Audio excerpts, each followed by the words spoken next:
Amen. Nous t'aimons et nous t'adorons également, Seigneur, de tout notre cœur. Tu prends la première et la dernière place en ce lieu. Nous posons nos fardeaux devant toi, Seigneur. Qu'est-ce qui pèse sur notre cœur? Qu'est-ce qui peut être lourd? Seigneur, nous ne voulons pas nous charger là actuellement. Nous voulons nous déposer à la croix. Nous voulons te donner un culte qui t'est agréable. Seigneur, nous ne voulons pas t'adorer seulement du bout de nos lèvres, mais nous voulons le faire de tout notre cœur. Prends la première et la dernière place encore, dans le nom de Jésus. Amen. Amen. Amen. Nous bénissons le nom de Jésus. Nous bénissons le nom de Jésus. Il est bon d'être avec le Seigneur. Il nous fait du bien. Il est digne de gloire. Il est digne de recevoir la louange et l'honneur. Dieu d'éternité, tu règnes à jamais. Ah Seigneur, c'est vrai, tu règnes à jamais. Qui croit que Jésus règne? Ah oui, nous sommes tous et nombreux à croire que Jésus règne. Il ne règne pas, il n'a pas un siège social quelque part sur cette terre, physiquement, mais il a un siège spirituel dans notre cœur pour le moment. Amen. Mais il viendra aussi physiquement régner. Ah, il faut y croire. Amen. Donc, voilà. On va se lever tous ensemble pour ceux qui le veulent et ceux qui le peuvent. Ouais, je vois que tout le monde le veut. Ça, c'est bien. Amen. On va se lever et on va chanter ensemble ce chant.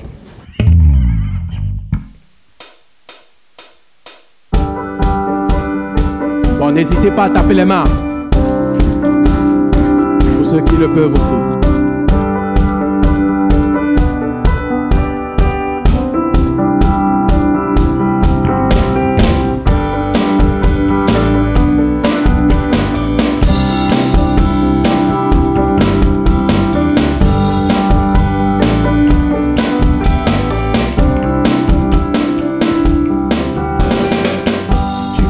Connais par mon nom, me conduis dans ta maison.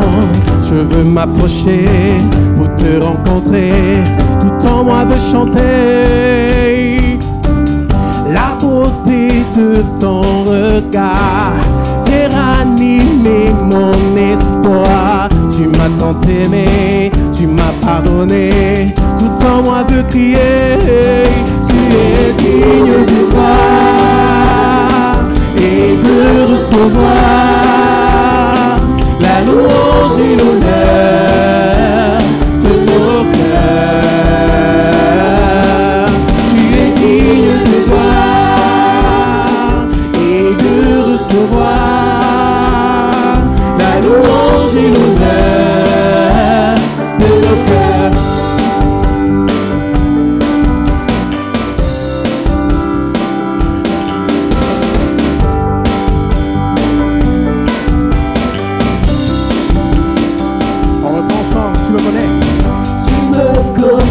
Par mon nom, me conduis dans ta maison. Je veux m'approcher pour te rencontrer, tout en moi veut chanter. Tu es digne de gloire et de recevoir la louange et l'honneur de nos cœurs.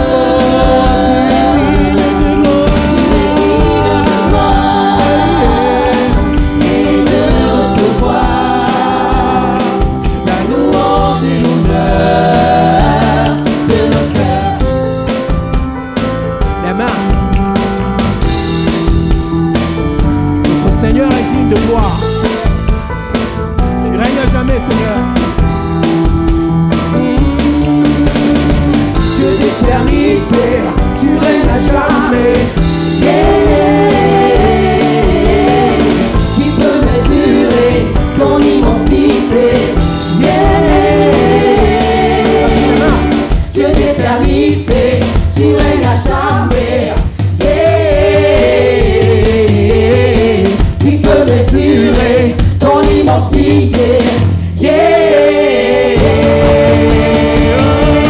Tu es digne de gloire et de recevoir la louange et l'honneur de nos cœurs.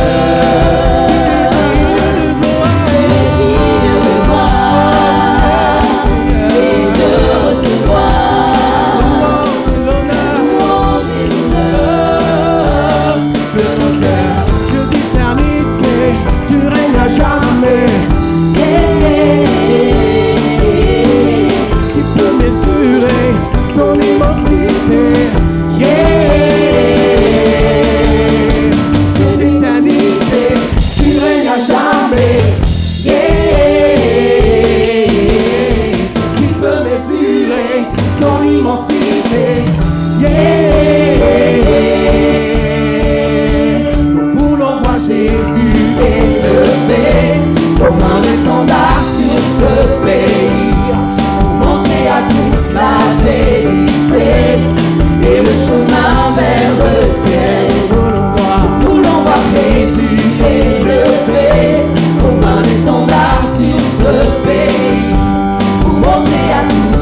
Jésus élevé.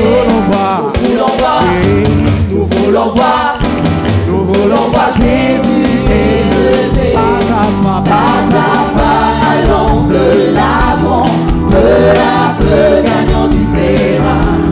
La prière est notre puissance, les murailles s'écroulent à terre, à terre, à terre, à terre. Dieu d'éternité, tu règnes à jamais. Qui peut mesurer son immensité? Oh là là, Seigneur, tu es digne d'éternité. En éternité, nous allons te louer, nous allons t'adorer. Béni soit le nom de Jésus-Christ. Béni soit le nom de Jésus-Christ. Il est l'agneau de Dieu élevé dans les cieux. Alléluia.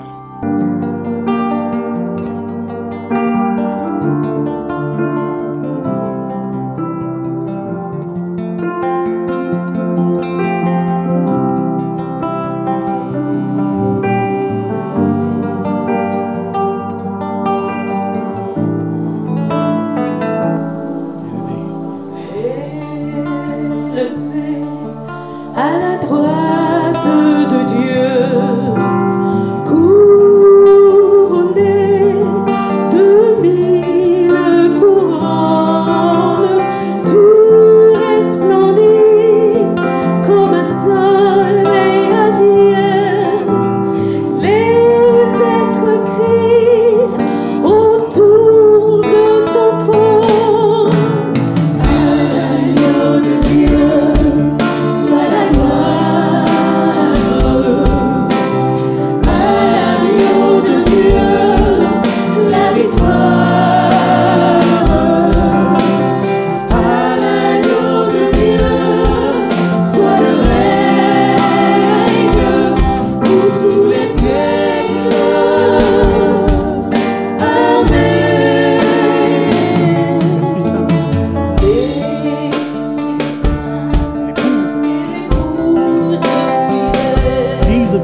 peuples ensemble.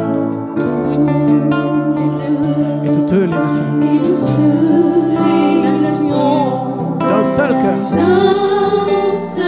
Avec des milliers d'anges.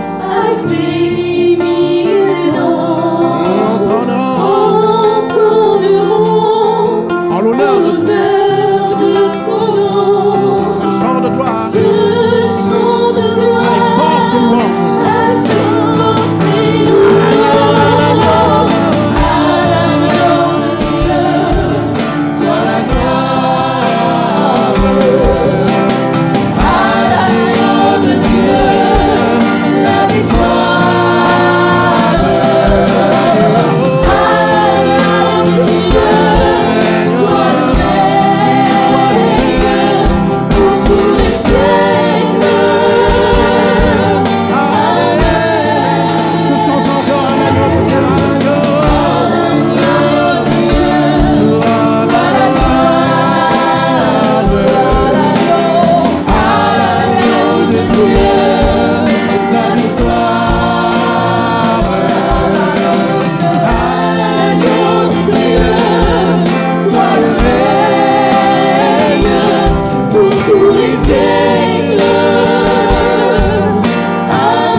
puissance.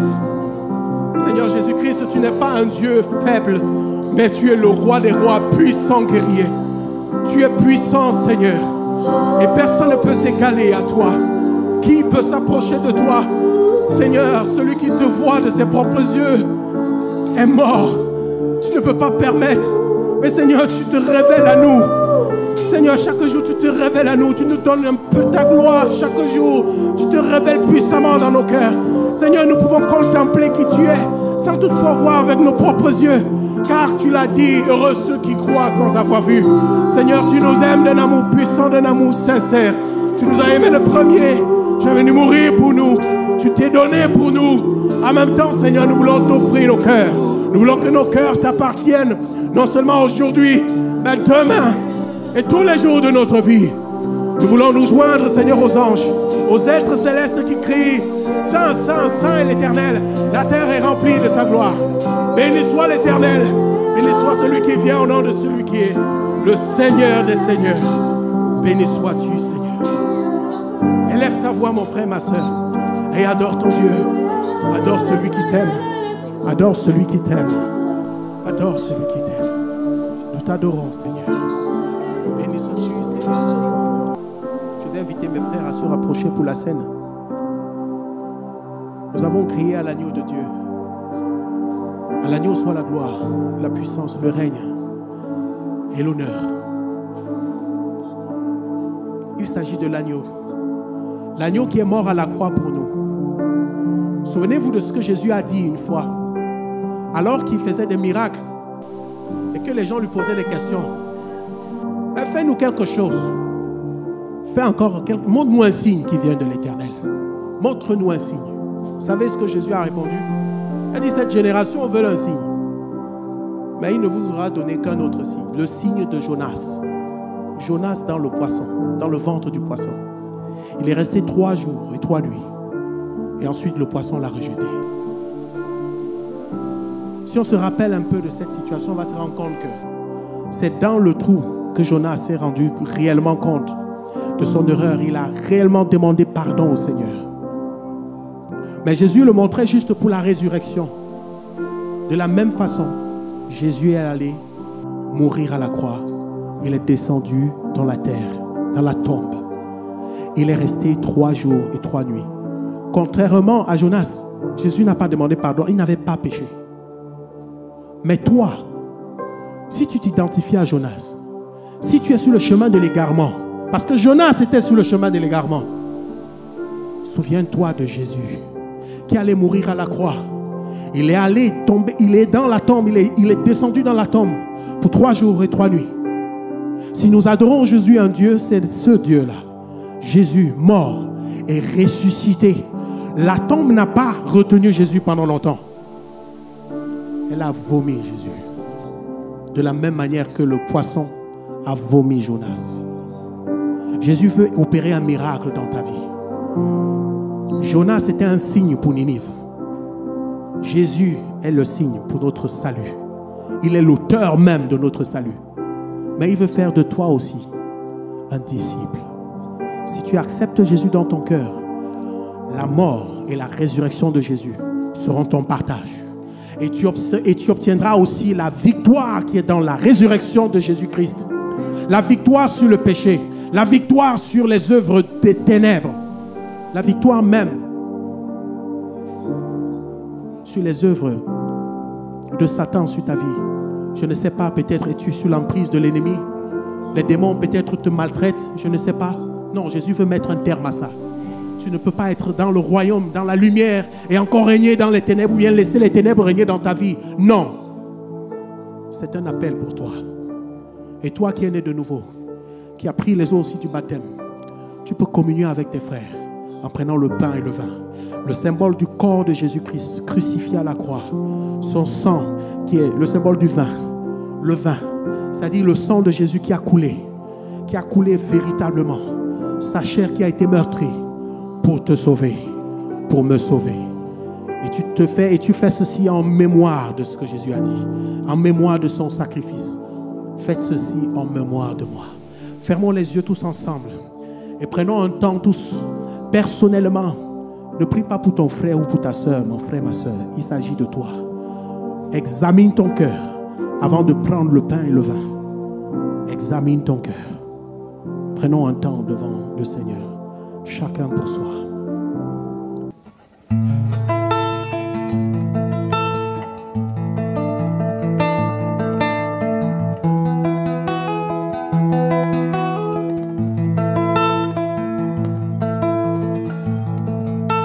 Attire-moi à toi. Ne me laisse pas. Je veux tout abandonner et restaurer notre amitié.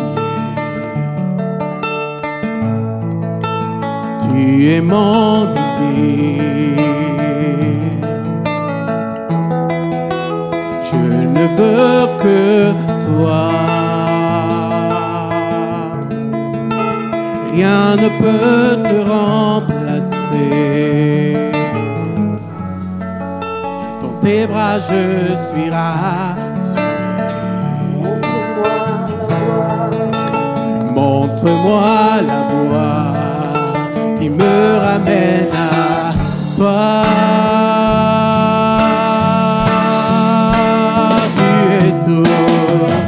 Tu es tout pour moi. Sans toi, je ne peux vivre. Tu es tout pour moi.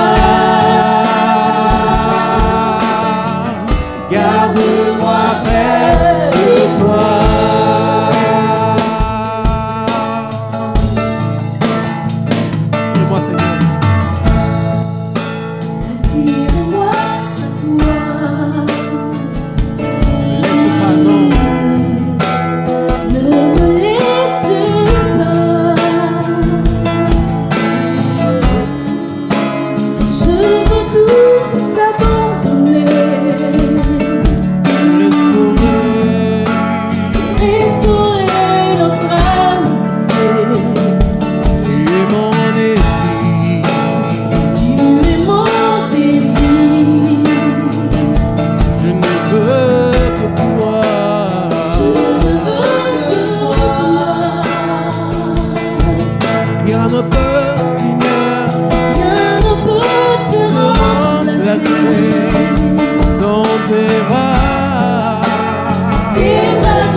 Alors que nous allons prendre le temps pour compter ce que nous avons dans nos poches pour mettre dans le panier d'offrande, on va aussi compter les bienfaits de l'Éternel. Amen. Amen. Alors, qu'est-ce que tu as à cœur pour donner à l'Église? Réfléchis, prends cela dans ta poche et mets pour l'offrande. D'accord? Ceci va servir pour l'avancement de l'Église. On a des besoins dans l'Église, des besoins dans notre Église locale. Amen. Que ce soit des besoins matériels ou financiers. Et le Seigneur a besoin que nous puissions aussi donner. Amen. Il se sert de ce qu'il nous a donné et nous donnons une partie. Amen. Alors, ne le fais pas avec tristesse, j'insiste, j'aime souvent le dire, mais fais-le avec joie. Amen. On donne avec joie. Amen. On va se lever en même temps pour chanter ce dernier chant. Pendant que mes frères vont passer, on va compter les bienfaits de l'Éternel. Amen. Amen. Mes frères vont passer.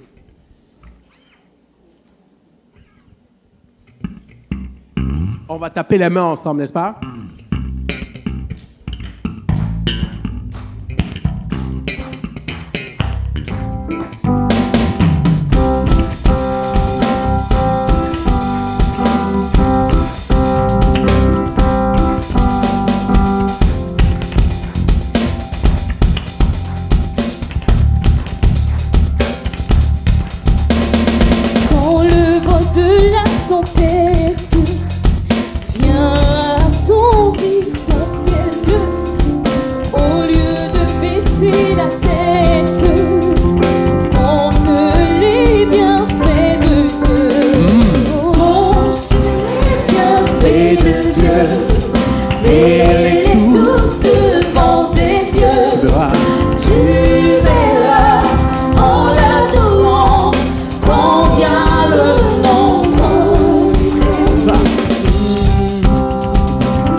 Les mains ensemble.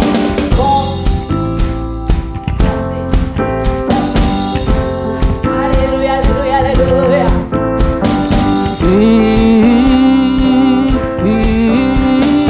Compte les bienfaits de Dieu, mets-les tous devant tes yeux.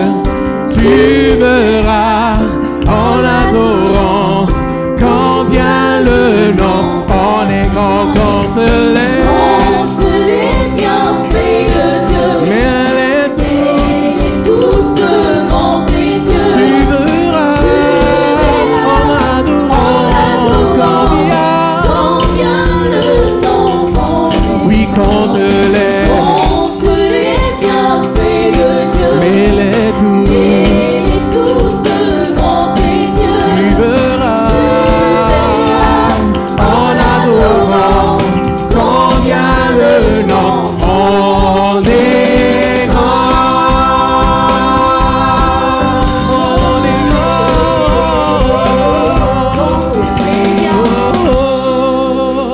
tes œuvres sont grandes. Elles sont grandes et puissantes. Béni soit le nom de Jésus-Christ. Oui, Seigneur, merci pour ta grâce. Merci pour ta bonté, Seigneur. Parce que tu es grand, tu es capable, Seigneur. Parce que nous sommes réunis dans tes pieds, Seigneur, pour donner de gloire, Seigneur. La joie, Seigneur. Ça nous fait du bien quand nous sommes tous réunis en ton nom, Seigneur. Parce que tu es un seul Dieu, Seigneur. Tu nous protèges tous les jours, Seigneur. Je te demande, Seigneur, bénis cette offrande, Seigneur. Parce qu'il y en a qui posent ta main, il y en a qui posent pas, Seigneur. Je te demande, Seigneur, de le bénir, Seigneur. Parce que tu es un Dieu béni, Seigneur. Je te demande, Seigneur, comme tu vas le bénir dimanche prochain, Seigneur, pour qu'il se pose ta main, pour avancer tes lèvres, Seigneur. Je te demande, Seigneur, de bénir les pasteurs qui sont présents ici, Seigneur. Je te demande de bénir pasteur Gérard et sa femme, Seigneur, qui est en vacances, Seigneur. Je te demande de les protéger, Seigneur, pour son retour, pour la passe du bien, Seigneur. Parce que nous sommes dignes de louer, Seigneur. Parce que tu es un Père d'amour, Seigneur. Bon Dieu, tu es grand. Tu es capable de guérir toutes les malades, Seigneur. Tu vois les souffrances des gens qui viennent ce matin, Seigneur. Pose ta main, Seigneur. Parce que tu es capable de le faire, Seigneur. C'est toi seul qui es capable de le faire. Moi-même, je ne peux pas le faire, Seigneur. Mais Seigneur, tu es capable de le faire. Je te demande, Seigneur, bénis toute cette assemblée encore, Seigneur. Ni ceux qui sont en vacances, Seigneur. Je te demande de les protéger sous la route, Seigneur. Ni ceux qui vont travailler demain, Seigneur. Je te demande de les accompagner, Seigneur. Parce que c'est tes enfants. Tu nous aimais jusqu'au dernier moment, Seigneur. Je te demande, Seigneur, encore, bénis, Seigneur, toute la famille Saint-Pierre, Seigneur, qui était en deuil, Seigneur. Qui sont perdus, son Père, Seigneur. Je te demande, Seigneur, de les accompagner, de renforcer la force avec cette famille, Seigneur. Parce que tu es digne, Seigneur, de louer. Tu es capable de le faire dans le nom de Jésus Tout-Puissant. Amen.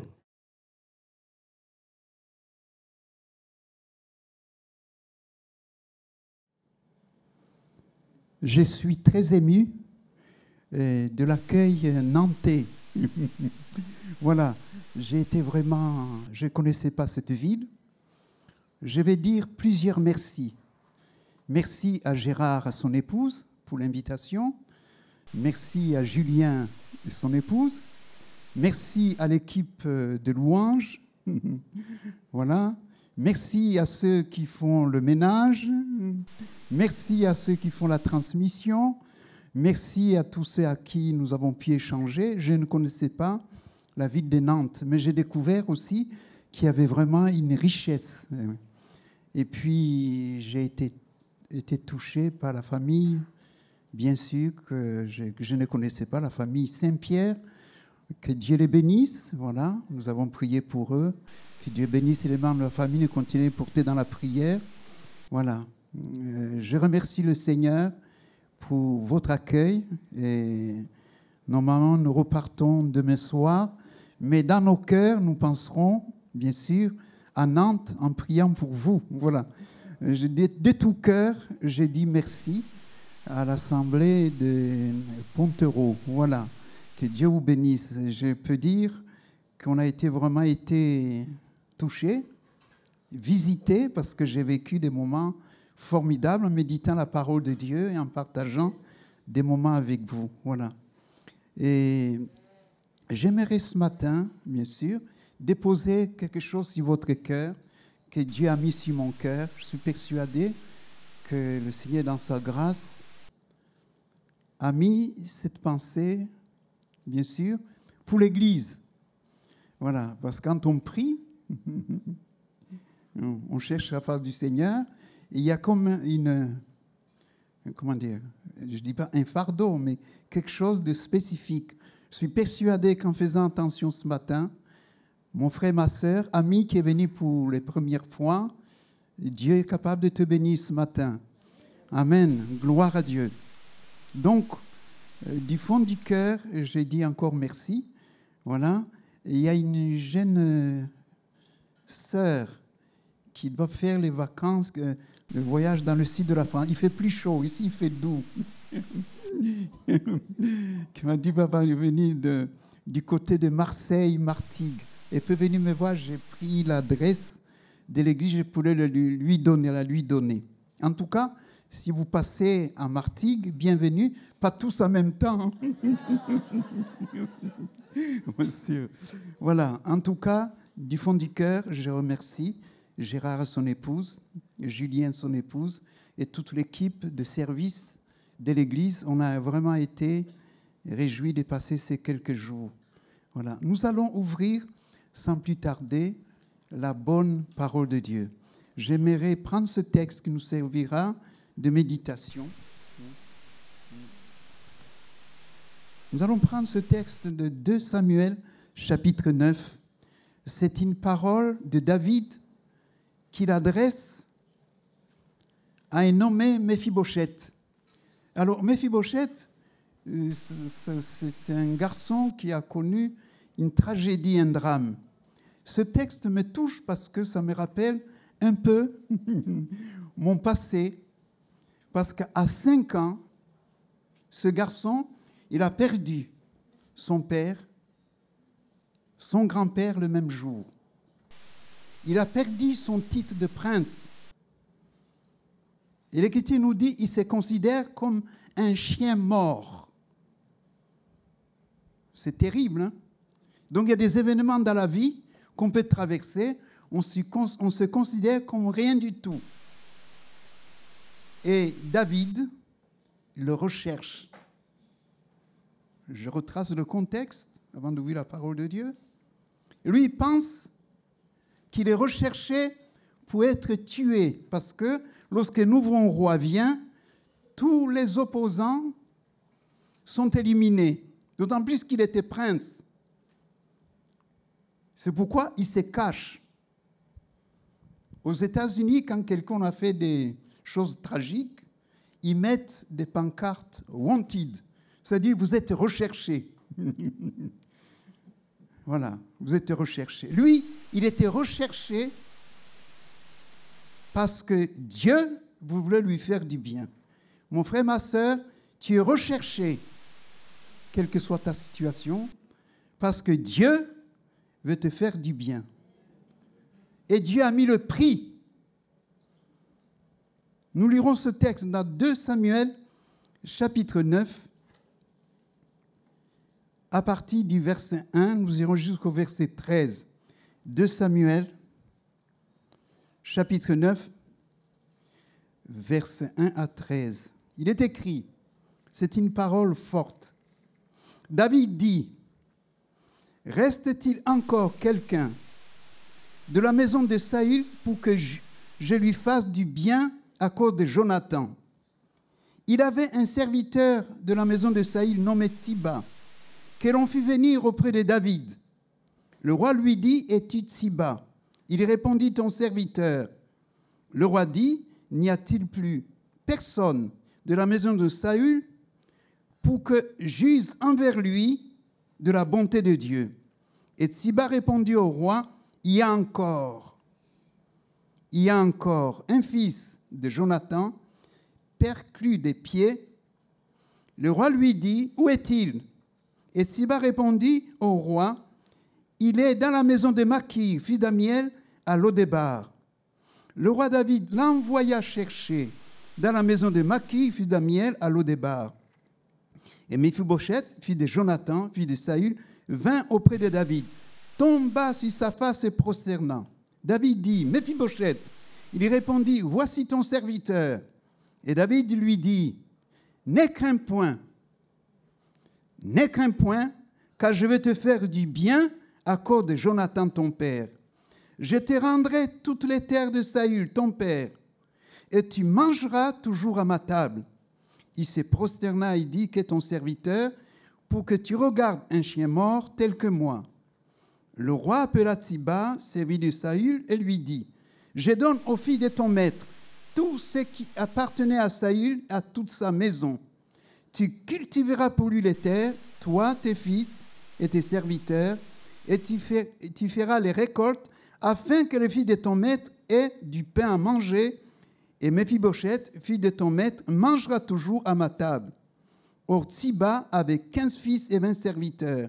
Il dit au roi, « Ton serviteur fera tout ce que le roi mon seigneur ordonne à son serviteur. » Et Méphibosheth mangea à la table de David comme l'un des fils du roi.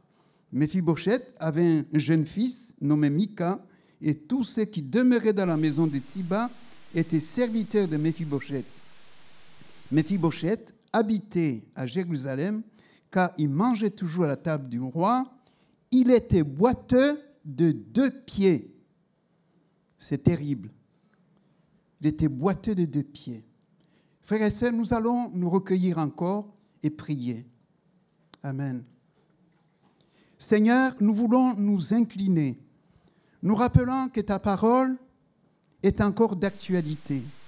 Le langage humain est faible, mais nous comptons sur le secours, l'assistance de ton esprit, d'appliquer cette parole aux besoins de l'auditoire, à celui ou à celle qui est dans le besoin. Nous confessons ta victoire. Merci pour le secours, de bénir cette œuvre, ton Église, ici à Pontereau. Demande ta grâce si les serviteurs, si les servantes, si tous ceux qui aident au service dans ta maison. Demandons ta bénédiction. Bénis celui ou celle qui est fatigué, celui qui est malade. Je vais encore bénir en effet cette famille Saint-Pierre pour que tu la bénisses, tu répands ta grâce sur la descendance. Répands ta bénédiction pour tous ceux qui rentrent dans ce lieu, qui entendent ta voix. Tu les appelles au salut. Viens déverser ta bénédiction. Nous te le demandons au nom de Jésus. Amen. Gloire à Dieu. J'ai choisi comme thème du message ce matin, je vais me répéter, vous êtes recherchés à cause de l'alliance divine en Jésus-Christ. David recherchait Méphibosheth à cause de l'alliance qu'il avait faite avec Jonathan. Amis qui entendent ce message ce matin, il faut savoir que Dieu a fait alliance avec les humains. L'ancienne alliance, c'était aussi l'apparence. La nouvelle alliance va au fond du cœur. L'ancienne alliance, Dieu couvrait le péché. Dans la nouvelle alliance, il nous a donné l'agneau immolé, Jésus-Christ, pour que le péché soit ôté. Tu ne peux pas te changer. Je ne peux pas me changer. Mais la puissance du Saint-Esprit est capable de changer, de transformer ta vie. Si tu pouvais être attentif à la voix de Dieu, Dieu n'a pas changé. Je rappelle que David a fait alliance avec Jonathan. Jonathan signifie don de Dieu. Dieu t'a fait un don. Un don, c'est un cadeau. Je vous dis que ce cadeau n'est pas piégé. Vous savez qu'il y a des endroits où on donne des cadeaux. C'était ouvert le cadeau, ils sont morts parce qu'il y avait dedans une bombe. C'est un cadeau qui n'est pas piégé. C'est un cadeau rempli de l'amour de Dieu. La Bible nous dit, Jean 3,16, Dieu a tant aimé le monde qu'il a donné son Fils unique, Jésus-Christ, afin que quiconque, j'aime beaucoup ce mot, quiconque, c'est toi, moi, tu peux mettre ton nom, crois en lui, crois, ne périsse pas, mais qu'il ait la vie éternelle. Dieu donne la vie éternelle. La vie éternelle, c'est une vie infinie. Ah oui. Face à la vie infinie, il y a la mort.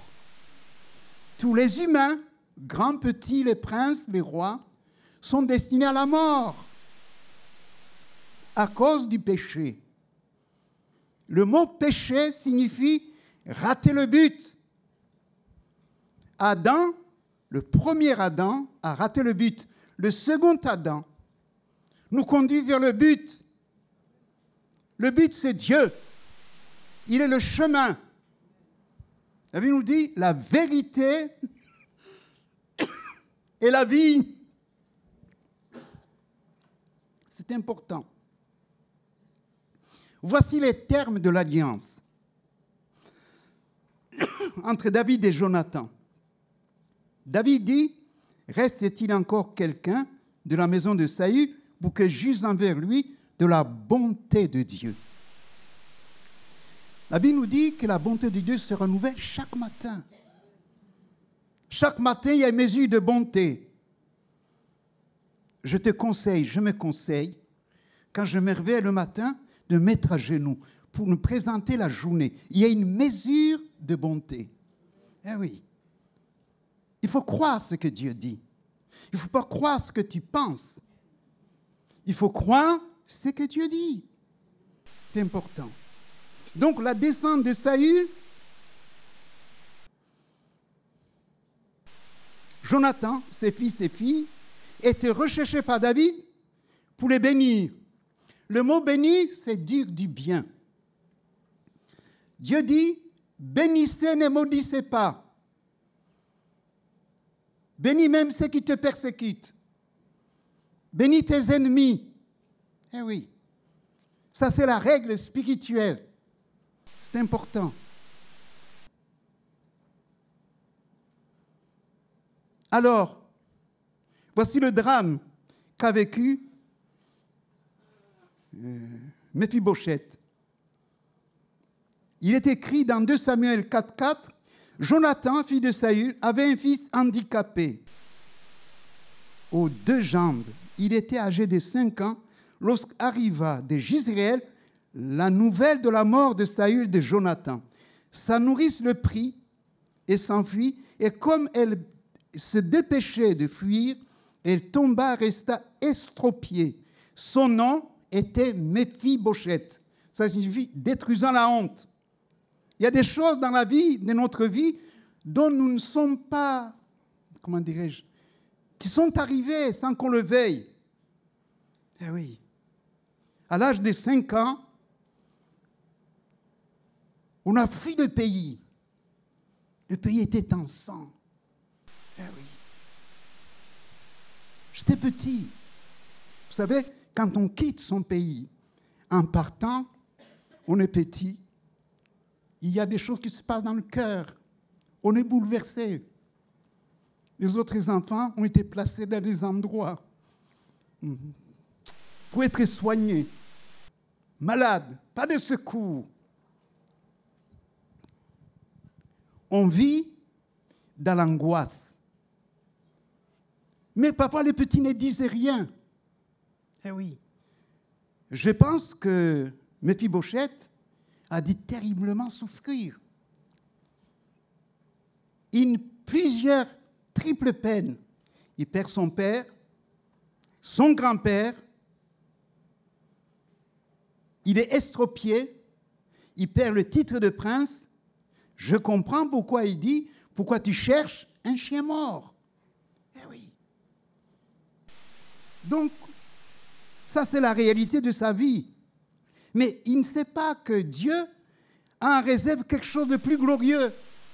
Eh oui. Mon frère, ma soeur, malgré ton passé, ami qui entend ce message, malgré ce que tu as traversé, Dieu a quelque chose de mieux pour toi. Gloire à Dieu. Parce qu'il t'a donné Jésus. Ah oui. La situation de Méphibosheth est tragique. Il vit caché chez Makir. J'ai regardé la signification de Makir, ça signifie échanger. Il a dû travailler, peut-être payer, pour qu'on ne le démasque pas. Pendant longtemps, avec l'épouse, Marie-France, qui est devenue mon épouse, elle m'a dit, comment tu t'appelles? J'ai dit, je m'appelle Jean Bosco. Mais le jour du mariage, pour signer les papiers, il a fallu faire les choses, les papiers. Elle m'a dit, je ne savais pas que tu t'appelles Kanyandekoué. Ah oui. Alors je lui ai dit la raison. Dit, mes parents m'ont dit, ne dis jamais ton nom.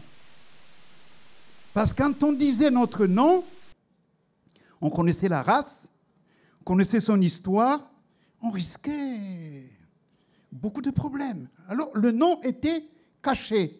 Alors j'avais l'avantage d'être Jean Bosco. Les gens pensaient que le nom c'était Bosco et le prénom c'était Jean. Et mon épouse m'a dit, tu m'as caché bien des choses. Alors je lui ai dit un peu mon histoire. Ah oui. Vous savez que pendant longtemps, aussi les Juifs ont caché leur nom. Oui, parce qu'ils disaient leur nom. Oui, parfois. Et voilà. C'était terrible.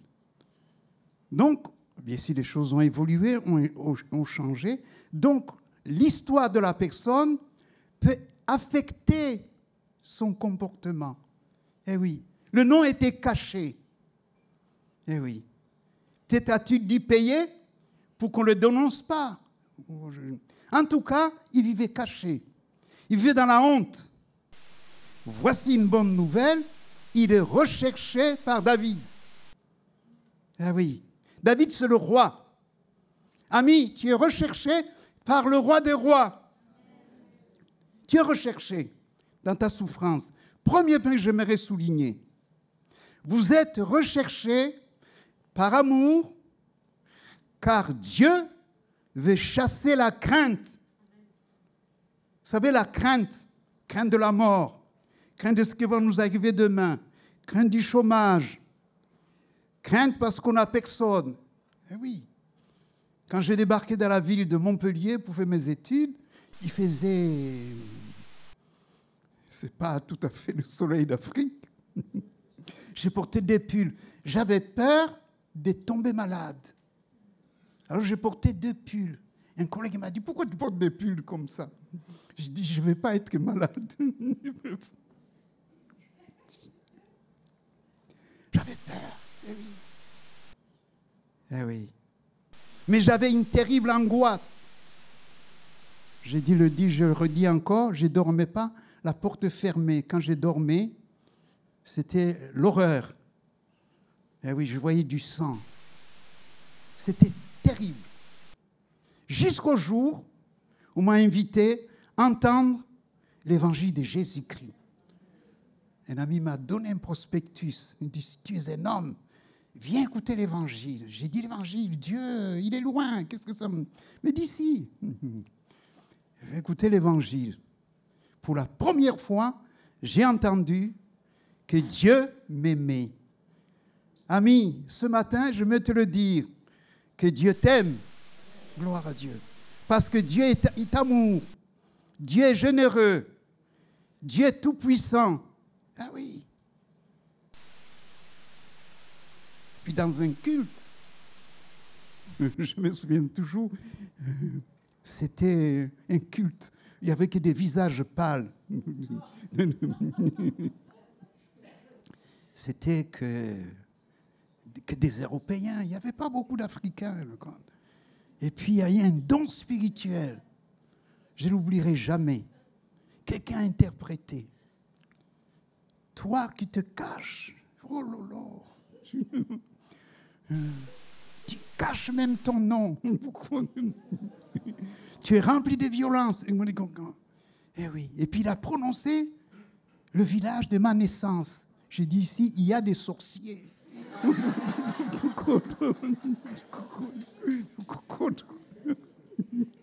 Oh, Dieu, je suis tombé. Parce qu'en Afrique, il y a des sorciers qui parlent de langage bizarre. Eh oui. Mais la suite, Dieu m'a invité qu'il allait me restaurer. Je vous garantis, Dieu a été fidèle parce qu'il m'a communiqué la joie et la restauration. Ce que Dieu dit, il le fait. Amen. Gloire à Dieu. Ami, Dieu est tout-puissant. Eh oui, je ne dormais pas la porte fermée. J'avais peur qu'on vienne me couper la tête. C'était terrible. Je voyais du sang. C'était inscrit dans ma mémoire. Eh oui. Je vivais dans la crainte. Eh oui, quand j'ai traversé la route, je regardais s'il n'y avait pas de voiture, s'il y avait quelque chose, quelqu'un qui me suit. C'était terrible. Eh oui. Mais Dieu, dans sa grâce, il m'est venu en aide. David dit à Méphibosheth, n'aie craint point. Ami, j'aimerais te dire, n'aie pas craindre. Et la réponse de la crainte, c'est l'amour. 1 Jean 4, 18, 19. Il n'y a point de crainte dans l'amour, mais l'amour parfait bannit la crainte, car la crainte suppose un châtiment. Celui qui craint n'est pas parfait dans l'amour. Nous donc, nous aimons Dieu parce que Dieu nous a aimés le premier. Nous sommes invités à rendre à l'amour. Eh oui, Dieu nous a aimés le premier. Eh oui. Quelqu'un m'a dit, où est-ce que tu vois Dieu? J'ai dit, je vois Dieu parce qu'il a changé ma vie. Eh oui, il a changé mon cœur. J'étais triste. Il m'a donné la joie. Eh oui. Savez-vous qu'on peut sentir l'amour, qu'on peut sentir la haine? Ce sont des choses qu'on peut sentir. Si quelqu'un t'accueille avec amour, tu vas le ressentir. Mais s'il met des distances, tu vas aussi le ressentir. Eh oui. J'aimerais que tu puisses sentir l'amour de Dieu en Jésus-Christ. Une preuve de l'amour. Et magnifique verset. Notez ce verset, si votre cœur. Romains 5, 7, 8. Il est écrit, « À peine mourrait-on pour un juste. Quelqu'un peut-être mourrait-il pour un homme de bien. » Écoutez bien le verset 8. « Mais Dieu, pour son amour envers nous, en ce que lorsque nous étions encore, moi j'ai souligné encore, nous étions encore des pécheurs, Christ est mort pour nous. Jésus est mort à la croix pour toi, mais ce qui est magnifique, c'est qu'il est ressuscité. Il est ressuscité pour ta justification. Eh oui. Est-ce que tu sais qu'Adam vivait dans la crainte? Pourquoi? Parce qu'il avait péché. Le péché nous conduit de vivre dans la crainte. Genèse 3, 21-22. L'Éternel fit à Adam et à sa femme des habits de peau et les en revêtit. L'Éternel dit, voici l'homme est devenu comme l'un de nous pour la connaissance du bien et du mal. Empêche-le maintenant d'avancer sa main, de prendre de l'arbre de vie, d'en manger et de vivre éternellement.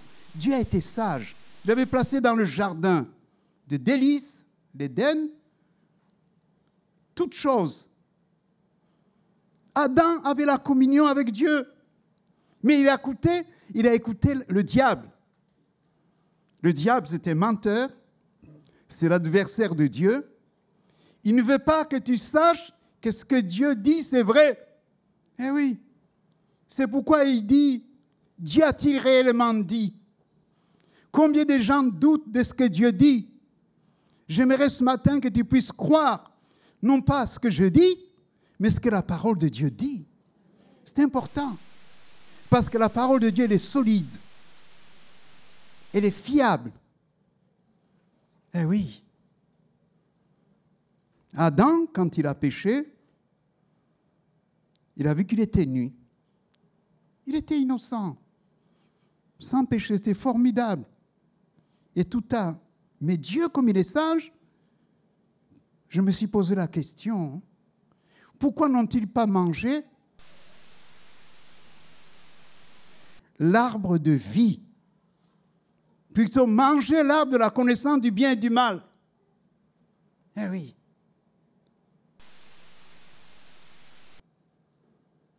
Et Dieu, heureusement, dit, empêche-le. Parce que sinon, ils ont vécu toute leur vie dans la détresse. Et Dieu, pour couvrir leur nudité, a fait un sacrifice d'un animal innocent.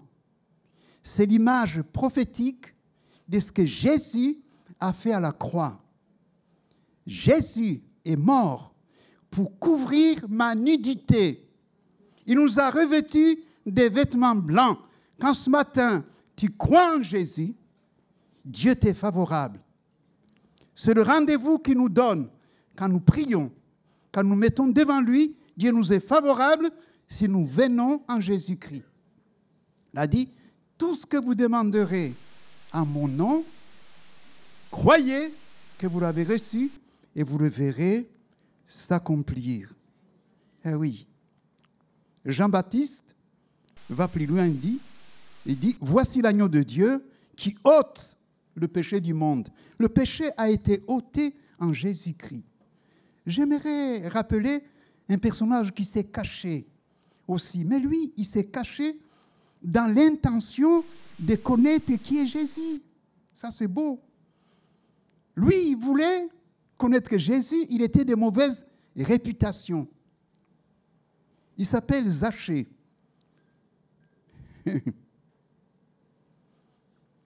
Dans Luc chapitre 19, il est écrit, à partir du verset 2, « Voici un homme riche, appelé Zachée, chef des publicains. » Je l'ai souligné. Cherchez à voir qui était Jésus. Cherche à voir qui est Jésus. Si tu veux connaître Dieu, il faut chercher Jésus. Eh oui. Cherchez à voir qui était Jésus. Mais il ne pouvait y parvenir à cause de la foule, car il était de petite taille.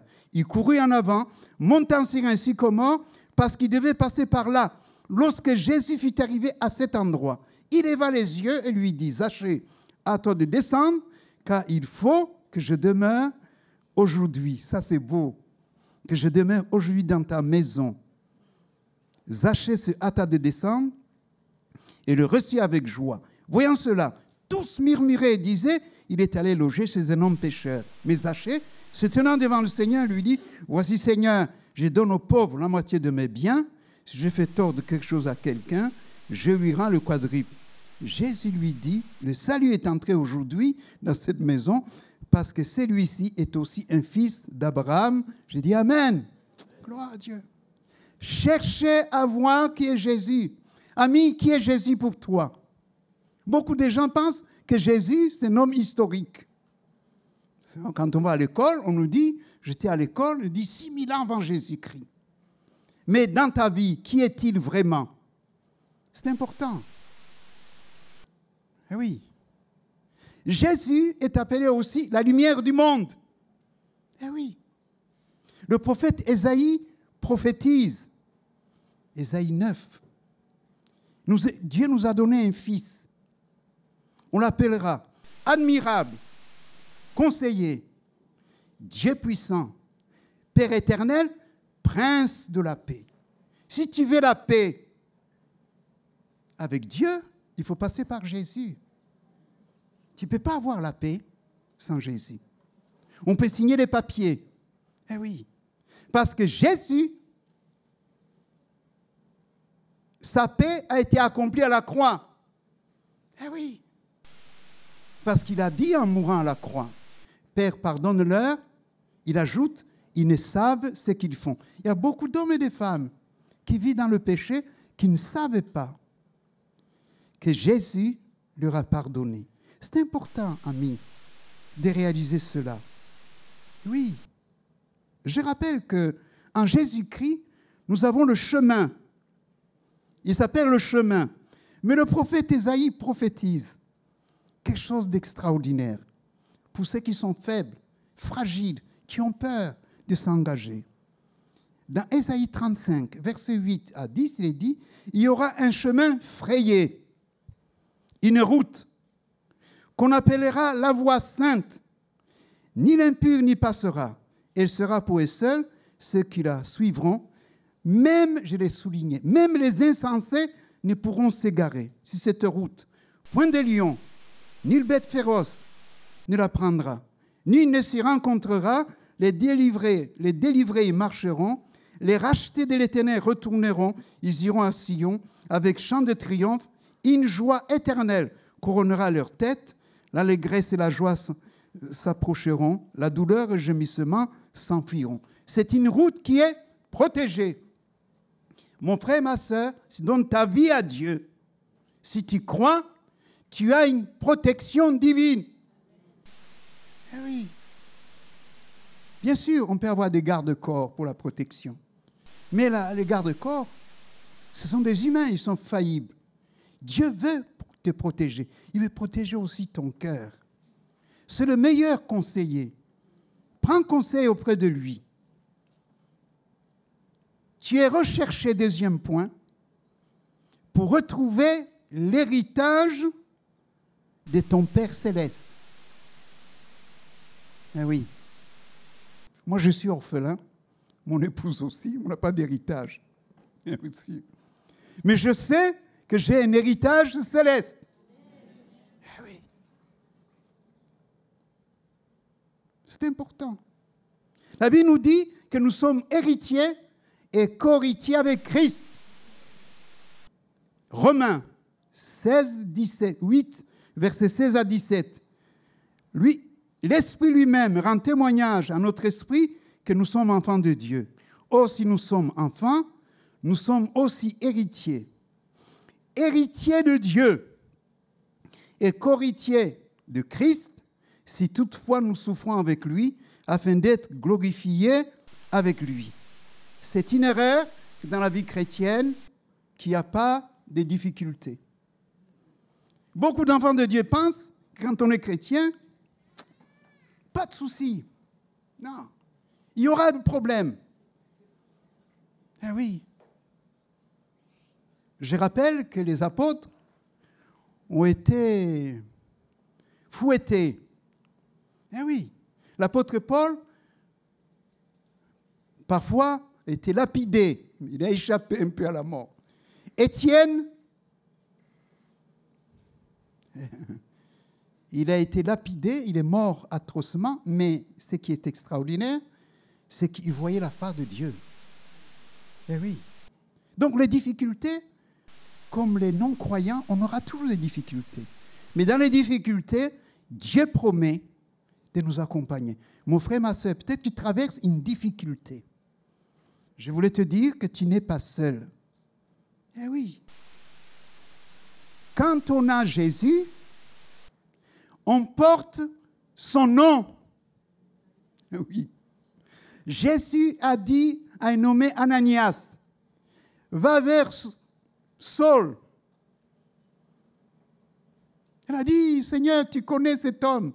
Il persécute l'Église. Mais c'est Dieu qui lui dit, je nomme dans Actes 11, 26, et l'ayant trouvé, il l'a amené à Antioche.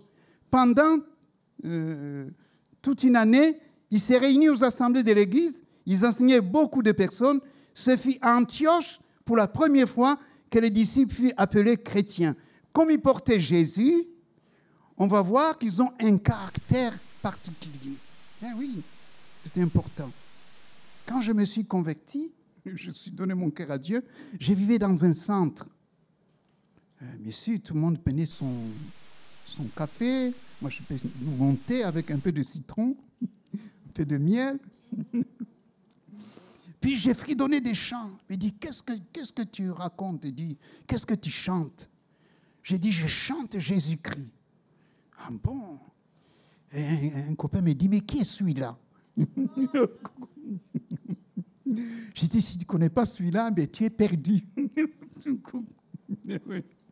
Oui, parce que dans mon cœur, il y avait la joie. Ma vie avait changé. Alors il me dit, depuis quelque temps, tu n'es plus le même. Qu'est-ce qui t'est arrivé? Alors je lui ai rendu témoignage. J'avais 5 copains de faculté. 3 se sont convertis. 2 sont partis. Mais je leur parlais de Jésus. J'osais pas leur parler pour ne pas perdre leur amitié, parce qu'ils étaient incrédules, ils ne croyaient pas trop, ils faisaient de la recherche. J'ai dit, je le dis, on ne va plus se parler. Puis un jour, un dimanche matin, il vient me chercher, dit, on va à la plage. J'ai dit, je vais à l'église. Ça ne va pas.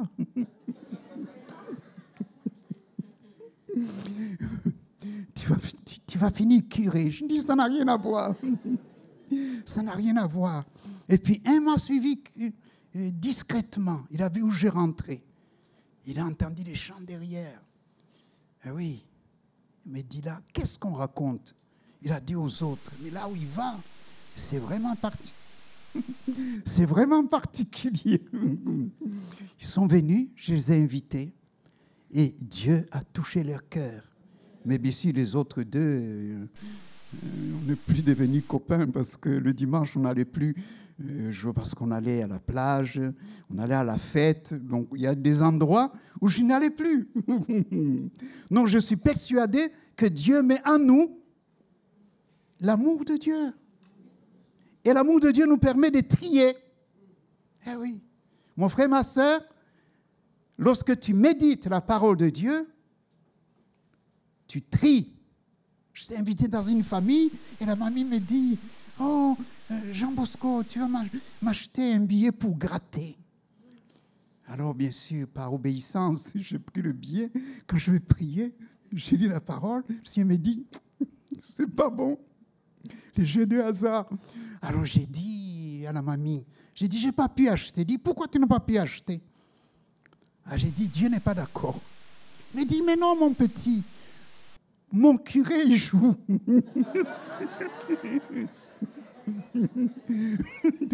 Alors, pour elle, c'était la référence. Moi, je parle de la référence de Jésus-Christ. Je ne vais pas choquer personne. Peut-être il y a des gens qui font les jeux de hasard. Il faut savoir que Dieu n'aime pas les jeux de hasard. Il n'aime pas les pratiques occultes. Il n'aime pas des gens, des choses. Oui, voilà. Mais ça, c'est courant. Vous comptez. Donc, j'ai rendu le billet. Mais dans mon cœur, j'étais triste. Je me dis, je ne comprends rien. Pour elle, la référence, c'était son curé. Ami, plus que même le pasteur, la référence du croyant, c'est Jésus-Christ. C'est important de se rappeler ce que Dieu dit. Eh oui, il n'aime pas la magie, l'idolâtrie. Eh oui, les pratiques occultes. Dieu ne veut pas qu'on invoque les morts parce qu'il est vivant. Eh oui, bien sûr. Il faut se tourner vers celui qui parle. Et Dieu parle. C'est important de se rappeler de cela. Oui. Et donc, Ananias, il répondit au Seigneur, je reviens sur Ananias, acte 9, 13 à 16. Ananias répondit au Seigneur, j'ai appris de plusieurs personnes tous les mots que cet homme a fait à tes saints dans Jérusalem. Et il a ici des pouvoirs de la part des principaux sacrificateurs pour lier tous ceux qui invoquent ton nom. Mais le Seigneur lui dit, ça c'est important, va, ça c'est magnifique. Cet homme, c'était un instrument que j'ai choisi pour porter mon nom devant les nations, devant les rois, devant le fils d'Israël, et je lui montrerai tout ce qu'il doit souffrir pour mon nom. Qu'est-ce que c'est un instrument? Ce matin, je suis un instrument. Ce qui est important, c'est la parole de Dieu. Vous savez, vous allez boire de l'eau dans vos maisons. Heureusement qu'il y a des tuyaux. Mais pour que vous puissiez boire de l'eau propre, il faut que le tuyau soit propre. Eh oui, l'eau est bonne, mais il faut que le conduit soit propre aussi. Donc nous avons besoin de venir vers Dieu pour qu'il purifie nos cœurs, pour transmettre la parole de Dieu droitement. Ce qui va toucher les autres, ce n'est pas toi, c'est la parole de Dieu que Dieu aura mis en toi. Mais il ne faut pas la diluer. Eh oui. Un matin, une dame appelle, « Oh, monsieur le pasteur, je vous appelle parce que je veux me marier à l'église. » Ah, j'ai dit, ah bon, marier à l'église, pourquoi? Pour faire plaisir à mon père. Parce que son père était religieux, comme elle vivait à la colle, et voulait la cérémonie à l'église pour faire le jeu. Donc. Alors je lui ai parlé, c'est que c'est le mariage biblique. Pendant qu'on discutait, j'ai entendu dans son cœur qu'elle changeait de ton. Eh oui. Je dis, madame, vous voulez faire plaisir à votre père ou à Dieu? Eh oui. J'ai dit, vous vivez en concubinage. J'ai dit, c'est à la colle. Ce qui se colle, se décolle. Oui. Alors, j'ai dit, il faut d'abord venir à Dieu. Reconnaître que vous vivez dans le péché. Nous sommes tous des pécheurs. Je ne peux pas la condamner. Nous sommes tous des pécheurs. Mais beaucoup de gens vivent selon le mode du siècle. Eh oui. Mais Dieu, dans sa grâce, désire vraiment changer notre vie. C'est important. Eh oui. Et cette femme est venue à l'église, il a entendu l'évangile, il a fait des progrès et n'a plus demandé le mariage. Eh oui. Par contre, comme je l'avais dit, un jeune couple rentre dans l'église, la jeune fille a été touchée, ils se sont séparés, ils ont régularisé la situation, on a fait la cérémonie en dehors de l'église parce qu'ils vivaient déjà ensemble. Ouais, et ça a été formidable. Beaucoup de personnes sont venues à Dieu. Nous sommes invités à obéir à Dieu. C'est important. Ami, si tu as ton cœur, tu as le désir d'obéir à Dieu, la bénédiction de Dieu est à ta portée. Eh oui, c'est important. Eh oui. Je rappelle quand même qu'un autre héritage que Dieu met sur nous. Dieu met sur notre chemin des dons. À Noël, vous faites des cadeaux à vos enfants. Ce sont des dons généreux. Eh oui. Mais Dieu donne à ses enfants des dons spirituels. Ils sont neufs, qui sont accompagnés aussi des fruits. Eh oui.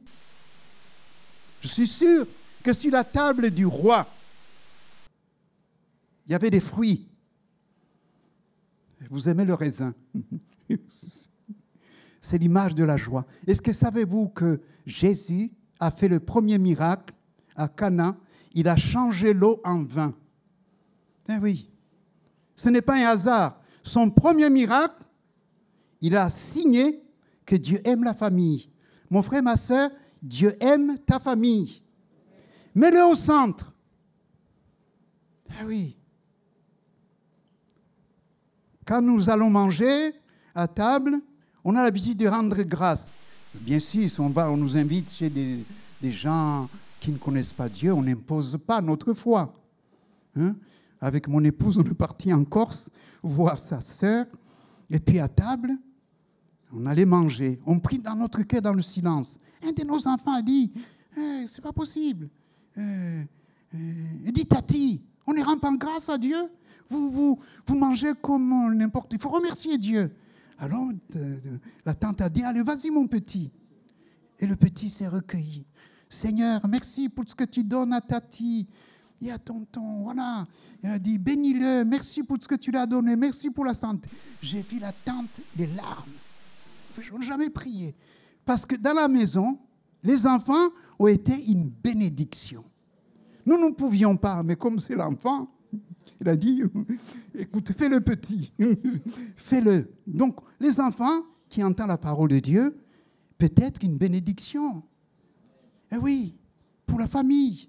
Eh oui, mon frère, ma soeur, amène les enfants dans la maison de Dieu. Allez, Dieu peut les bénir. Dieu peut les aider. Dieu peut les encourager. Voilà, je rappelle vraiment des choses basiques qui sont importantes. Je rappelle aussi que sur la table de roi, il y avait de la viande, du poisson, d'autres choses. La viande, c'est pour la nourriture des hommes faits. Un bébé, on donne du lait. On peut pas lui donner la viande. Je note dans Hébreux 5, 13 à 14, il est dit « Or, quiconque est au lait n'a pas l'expérience de la parole de justice car il est un enfant. Mais la nourriture solide est pour les hommes faits, pour ceux dont le jugement est exercé par l'usage à discerner ce qui est bien et ce qui est mal. » Donc, Dieu veut nous donner le discernement. Savez-vous que Dieu a donné à Salomon le discernement? Des prostituées se sont présentées. Il n'y avait pas du tout de témoins. Les deux réclamaient le bébé parce qu'un des enfants s'était couché dessus et était mort. Eh bien, ce qui a fait la différence, c'est que Salomon a dit « Apporte-moi une épée. » Eh oui. Il a dit, je pense que vraiment Dieu l'a inspiré. Il dit, coupez l'enfant en deux, puisque comme le même bébé. Pendant qu'on a tendu l'épée, la vraie mère a renoncé. Elle a dit, ne coupez pas l'enfant. Elle a accepté de perdre. Donnez l'enfant qui vit. Et Salomon a discerné que c'était la vraie mère. L'autre mère a dit, coupez l'enfant en deux, il ne sera ni à moi, ni à elle. C'est une fausse maman. Eh oui, eh oui, eh oui. La parole de Dieu révèle la vérité. Mon frère, ma soeur, n'aie pas honte de dire à Dieu tes échecs, tes erreurs, tes manquements. Parce qu'en Dieu, tu peux trouver du secours. Parce qu'à la croix, Dieu, dans sa bonté, bien sûr, a tout accompli pour que tu sois béni. Troisième pensée. Eh bien, Méphibosheth était recherché pour accéder, bien sûr, à la place de prince de roi. Nous sommes recherchés pour entrer dans la cité céleste. Savez-vous que nous sommes des voyageurs? Il y a les gens, les hommes, les femmes de voyage. Ils chantent souvent un vêtement blanc, une nappe d'or, un beau palais. Oui, les gitans. Nous sommes comme des gitans, des gens de passage. Eh oui.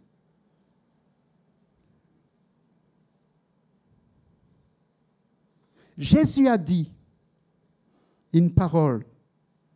Je vais vous préparer une place. Mon frère, ma soeur, il y a une place qui est préparée pour toi. Il ne faut pas la rater. Le billet a été payé, très cher, le sang de Jésus. Le train pour le ciel est gratuit parce que quelqu'un a payé. Eh oui. Je vais vous prendre une place.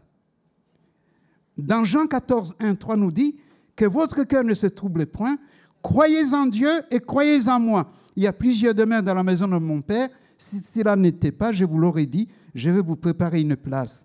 Et lorsque je m'en serai allé, que je vous aurai préparé une place, je reviendrai, je vous prendrai avec moi, afin que là où je suis, vous y soyez aussi. Où est Jésus maintenant? Mon frère, ma soeur, c'est important de se le dire. Jésus est à la droite du Père. Imaginez ce grand privilège d'être là où est Jésus. Eh oui. C'est un endroit extraordinaire. Le ciel de gloire. Je n'y ai jamais mis les pieds, mais je crois ce qui est écrit. Il n'y a pas de larmes, pas de souffrance. Nous aurons un corps supérieur. C'est des anges. Eh oui. Incroyable. Avec le temps, il y a un de mes enfants qui m'a dit, papa, ah oui, j'ai regardé ta photo et tu as de la barbe blanche. Depuis de l'âge, il avait vu ma photo, il m'a dit, tu as changé. Avec le temps, le corps prend de l'âge. Mais dans le corps céleste, nous aurons un corps glorieux. Il n'y aura pas d'arthrose, ma sœur. Je n'ai pas besoin des lunettes. Les riches sont pavés d'or. C'est formidable. Gloire à Dieu. Eh oui, c'est extraordinaire. Si les chrétiens pouvaient réaliser ce grand privilège, eh oui. Si la table du roi avait beaucoup de choses, mais je vais rappeler ce matin que Dieu nous prépare une place. Conséquence, nous sommes invités à veiller. Matthieu dit, 24. Veillez donc, puisque vous ne savez quel jour votre Seigneur viendra. Matthieu 24, 43 nous dit, sachez-le bien, si le maître de la maison savait à quelle veille de la nuit le voleur doit venir, il veillerait et ne laisserait pas entrer dans sa maison. Eh oui. Le diable, c'est comme un voleur. Il sait que le temps est compté. Regarde les événements du monde. Eh oui. Je voyais une dame qui me dit, « Monsieur, j'ai peur avec tout ce qui se passe. » Il y a quelqu'un qui peut enlever ta peur, c'est Jésus-Christ. Eh oui. Matthieu 24, 44 nous dit, « C'est pourquoi vous aussi tenez-vous prêts, car le Fils de l'homme viendra à l'heure où vous n'y penserez pas. » Marc 13, 35 à 37, il dit, « Veillez donc, car vous ne savez quand viendra le maître de la maison, ou le soir, au milieu de la nuit, ou au chant du coq, ou le matin. Craignez qu'il ne vous trouve endormi à son arrivée soudaine. » Ce que je vous dis, je le soulignais, je le dis à tous, veillez. Nous sommes invités à veiller. J'aimerais dire une chose. Nous sommes surtout invités à veiller sur notre cœur. Proverbe 4, 20, 23. Mon fils, sois attentif à mes paroles. Prête l'oreille à mes discours. Qui ne s'éloigne point de tes yeux. Garde-le dans le fond de ton cœur, car c'est la vie pour ceux qui le trouvent, c'est la santé pour tout leur corps. Garde ton cœur plus que toute autre chose, car de lui viennent les sources de la vie. En veillant sur mon cœur, même dans ta faiblesse, Dieu va t'aider. Mon frère, ma soeur, Dieu est notre aide. Si nous avons le désir vraiment de lui être agréable. J'aimerais ce matin rappeler que plus que la bénédiction, sa présence est une source de bénédiction. Je suis persuadé qu'il est au milieu de nous. Je ne connais pas ton besoin. J'aimerais vraiment ce matin de terminer ce culte de clôture. Puissiez réfléchir à un besoin pressant sur votre cœur et de croire, comme David l'a dit à Jonathan, reste-t-il encore quelqu'un de la maison de Saül pour que je lui fasse du bien? Dieu veut user de sa bonté. Amen. Nous sommes invités à croire qu'il n'a pas changé. Et oui, nous changeons, mais lui ne change pas. Et si le problème qui te tracasse ce matin, il veut le résoudre, est-ce que tu y crois? Puisqu'il est présent. Moi, je ne peux pas faire grand-chose. Mais je sais une chose, c'est que lui, il est vraiment tout-puissant. Il est capable de changer ton problème. Il est capable de t'aider, de te secourir. Il est capable de te guérir. Et oui, gloire à Dieu. Nous allons nous recueillir. Gloire à Dieu. Nous nous plaçons devant Dieu. Amen. Si ceux, bien sûr, qui croient, qui ont un besoin particulier, se lèvent à leur place. Si vous ne pouvez pas vous lever, vous touchez le membre, et vous aussi, même si vous êtes levé, le membre ou la situation, pensez à la situation, nous allons vraiment invoquer son nom. La Bible nous dit, invoque-moi, je te répondrai. Gloire à Dieu. Nous voulons invoquer le nom de Jésus. Il a ajouté, tout ce que vous demanderez en priant, croyez que vous l'avez reçu. Ce matin, il est capable de répondre à ton besoin précis. Gloire à Dieu. Ami qui a un souci, dernier appel, lève-toi. Nous allons présenter ce besoin à Dieu. Seigneur, je vais vraiment te bénir, te rendre grâce pour ce séjour sur Nantes. Mais au-delà de tout, je crois que tu es là. Tu connais le besoin des personnes qui se sont levées. Ceux qui n'ont pas pu aussi se lever parce qu'ils ne le pouvaient pas. Je te prie, Seigneur, par le ministère du Saint-Esprit, d'opérer un miracle, un prodige. Seigneur, parce que nous croyons que ton amour est d'actualité. Qu'il puisse rendre témoignage que tu es le Dieu du miracle, le Dieu tout-puissant.